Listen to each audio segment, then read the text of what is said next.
salah satu dari bulan haram yang 4, yaitu bulan Al-Muharram. Kenapa disebut bulan haram? Karena bulan-bulan ini adalah bulan yang mulia. Dimuliakan oleh Allah Subhanahu wa taala. Terlebih lagi bulan Al-Muharram ditegaskan oleh Rasulullah sallallahu alaihi wasallam, afdhalus siyam ba'da Ramadan syahrullahi al-Muharram.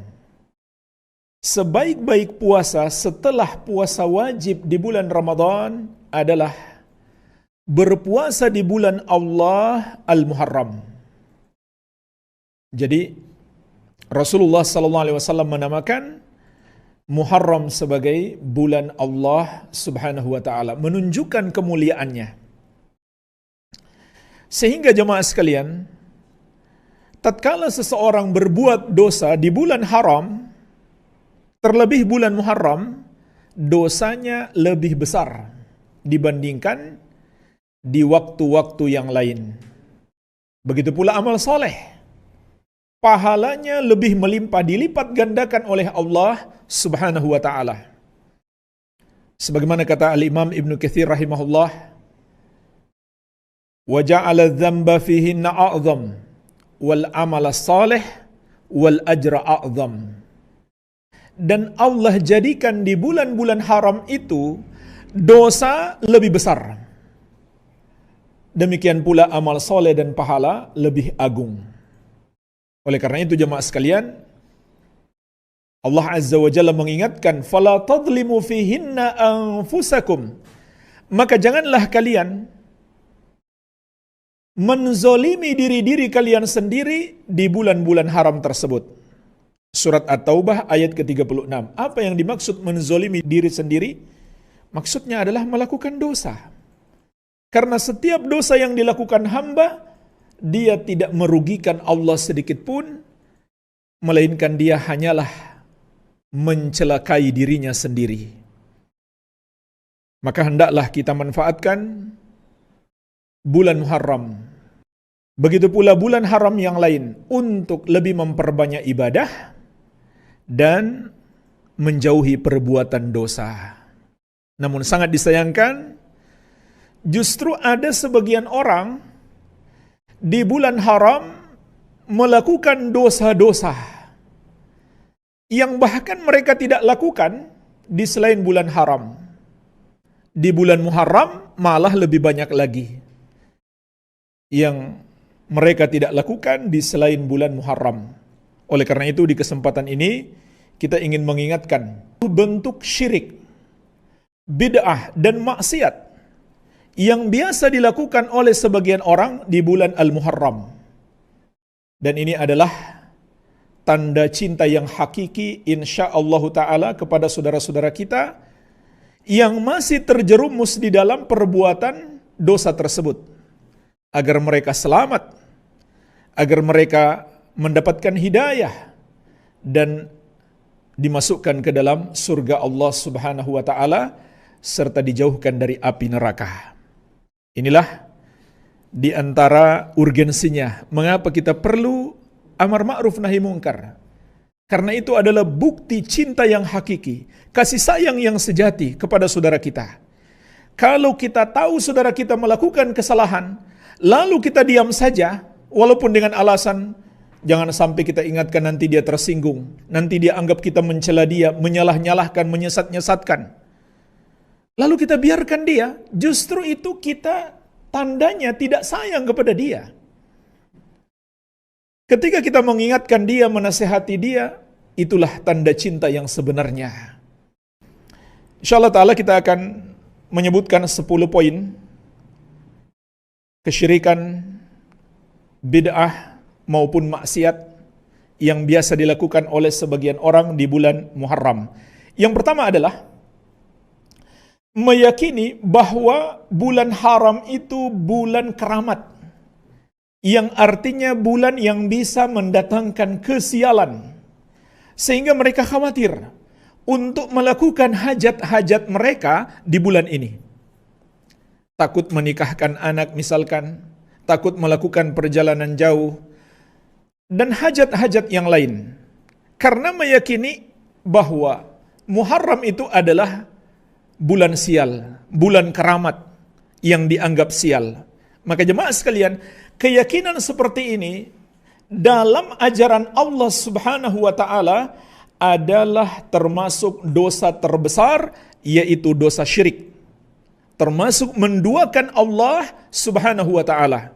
Sebagaimana ditegaskan dalam banyak hadis, di antaranya dalam hadis Ibnu Mas'ud radhiyallahu anhu yang diriwayatkan oleh Imam Abu Daud dan yang lainnya. Rasulullah sallallahu alaihi wasallam bersabda, "At-tiyaratu syirkun, at-tiyaratu syirkun." Takut sial itu syirik, takut sial itu syirik. Kemudian Ibnu Mas'ud mengatakan, "Wa ma minna illa walakinnallaha yudhibuhu bittawakkul." Tidaklah dari kami kecuali terhinggapi penyakit takut sial ini, akan tetapi Allah menghilangkannya dengan tawakal kita kepadanya. Maka perhatikanlah jemaah sekalian, hadis yang mulia ini. 2 kali, bahkan dalam riwayat yang lain 3 kali, Rasulullah SAW menegaskan takut sial itu syirik. Dan perlu dipahami jemaah sekalian, yang kalau kita terjemahkan menjadi takut sial. Tapi maknanya juga bisa berarti sebaliknya, merasa beruntung. Kalau ada orang yang merasa beruntung dengan bulan Muharram, melebihi bulan-bulan yang lain, itu juga sama. Jadi di sini masuk dalam kategori syirik dalam sebab. Meyakini sesuatu sebagai sebab kesialan atau sebaliknya sebab keberuntungan, padahal Allah tidak menetapkannya sebagai sebab kesialan dan keberuntungan, maka itu adalah syirik.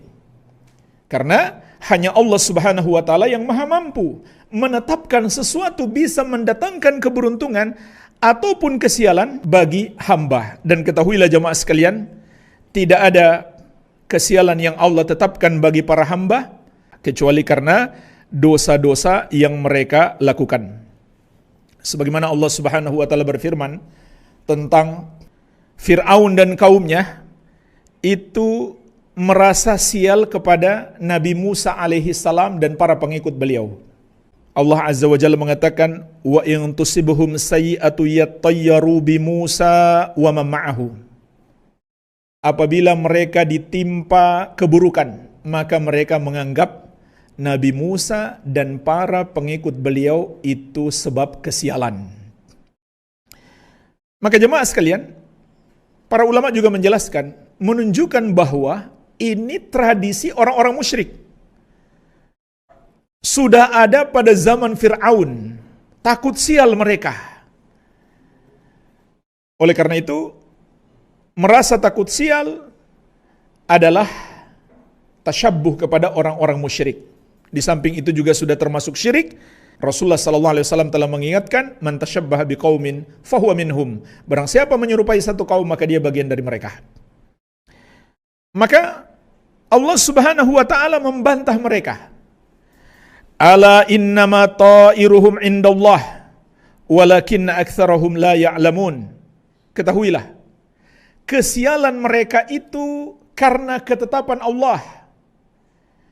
Akan tetapi kebanyakan mereka tidak mengetahui.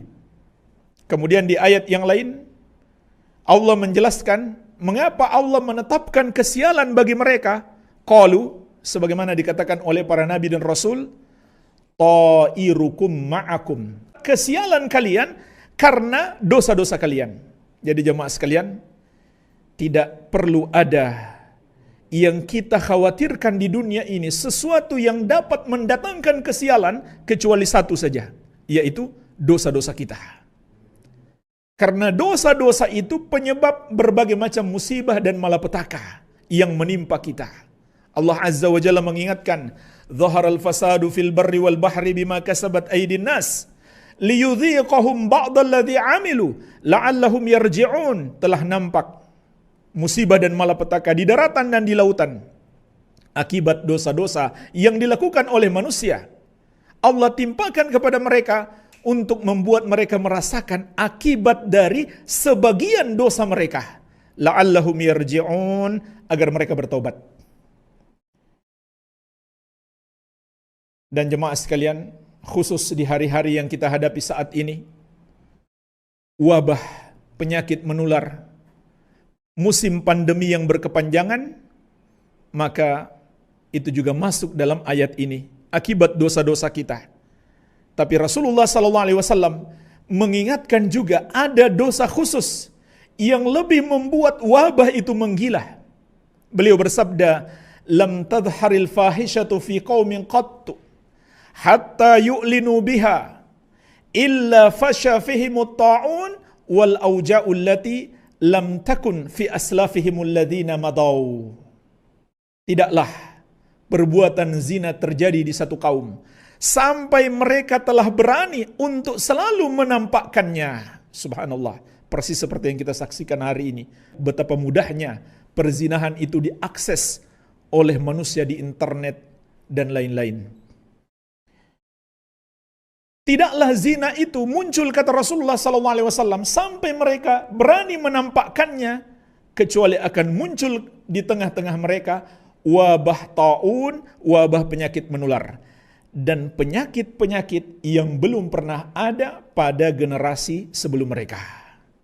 Jadi jemaah sekalian, inilah sesungguhnya sebab kesialan manusia, yaitu dosa-dosa kita.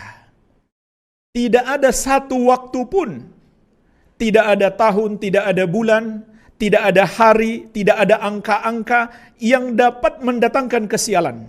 Kalau kita meyakini itu bisa mendatangkan kesialan, kita telah menyamakannya dengan Allah.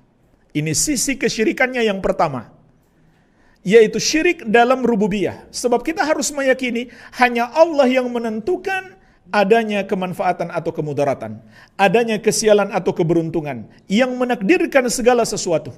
Kalau kita yakini ada hari-hari, benda-benda, angka-angka dapat menentukan kesialan atau keberuntungan, maka berarti kita telah samakan itu dengan Allah Subhanahu wa ta'ala.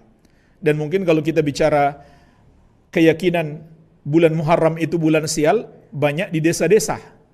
Tapi dalam bentuk yang lain, di kota-kota juga banyak.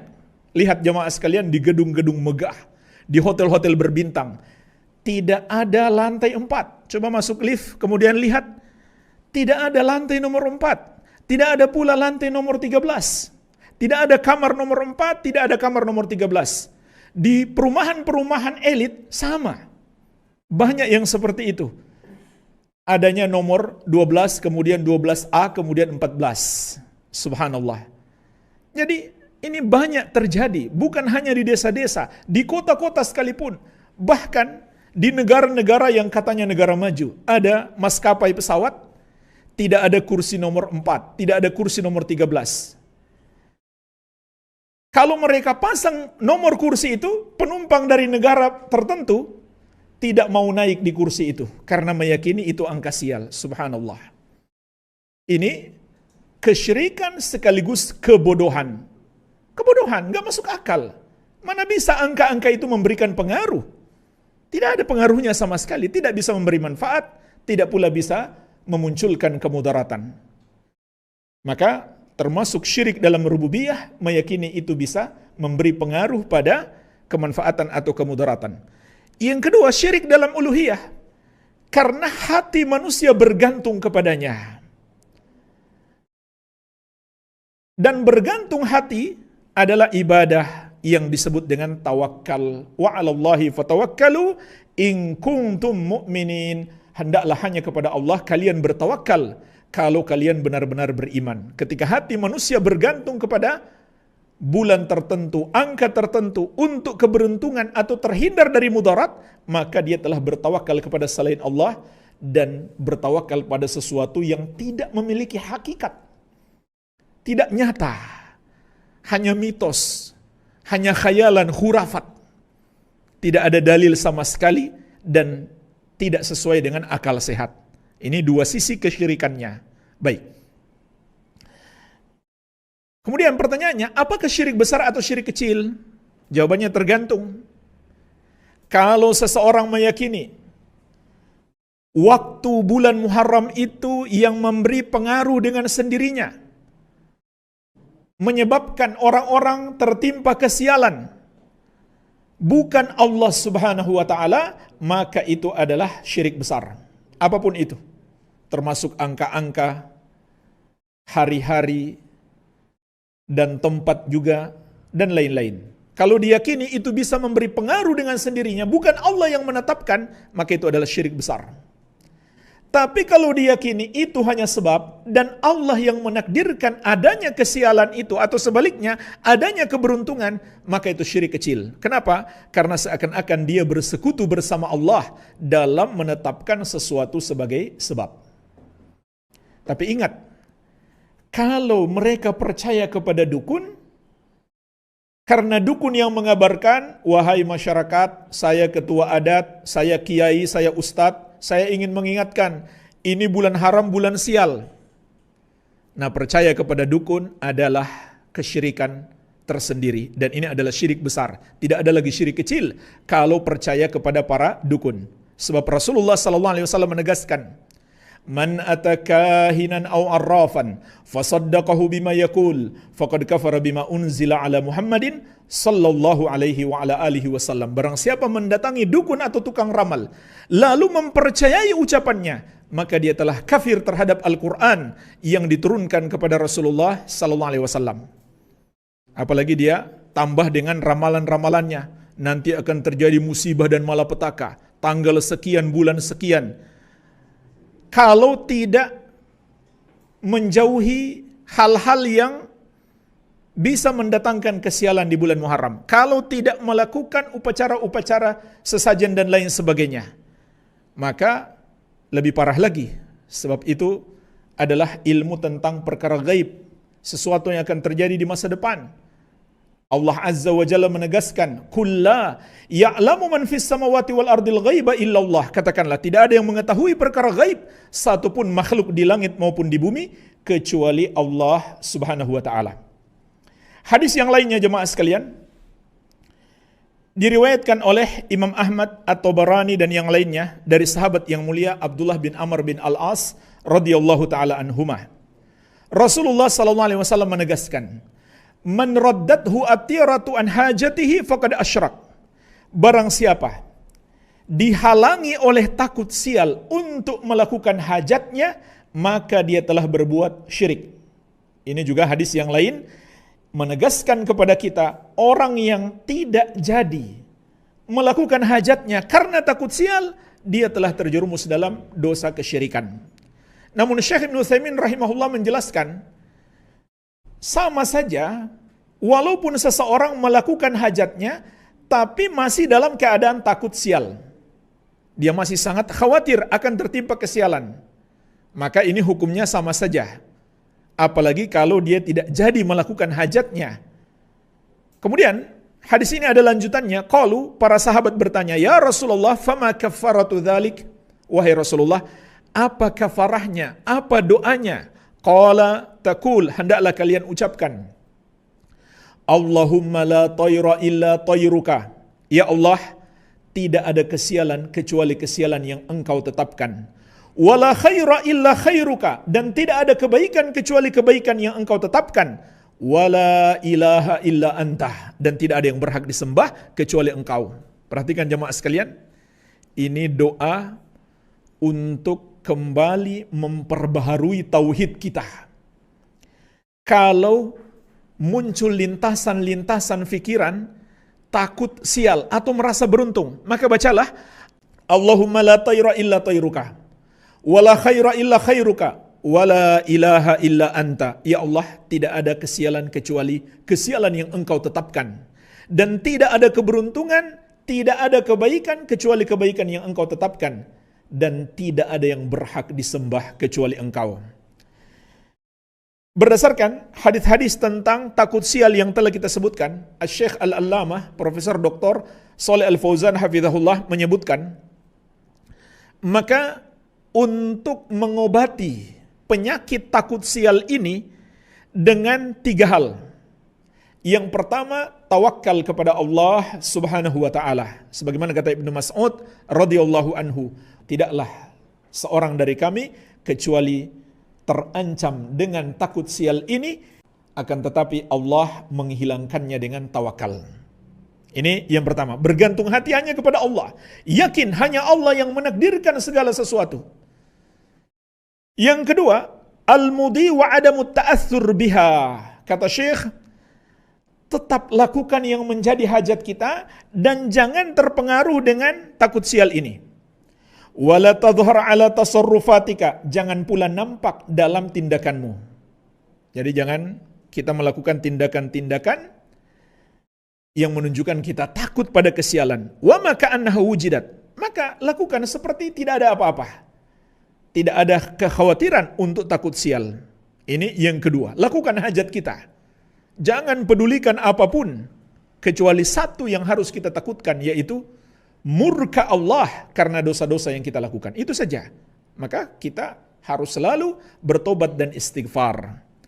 Yang ketiga kata beliau, antad'u bihadhihi da'awat alwarida fil ahadits. Engkau berdoa dengan doa-doa yang terdapat dalam hadis, di antaranya Allahumma la tayra illa tayruka wa la khaira illa khairuka wa la ilaha illa anta. Bacalah doa ini, insyaallah taala Allah akan memberikan pertolongan kepada kita. Karena bisa juga jemaah sekalian, orang itu ditipu oleh setan. Ketika dia melakukan aktivitas di hari tertentu, setan datang mengganggunya. Sehingga dia mengira memang itu betul-betul hari sial. Maka hati-hati.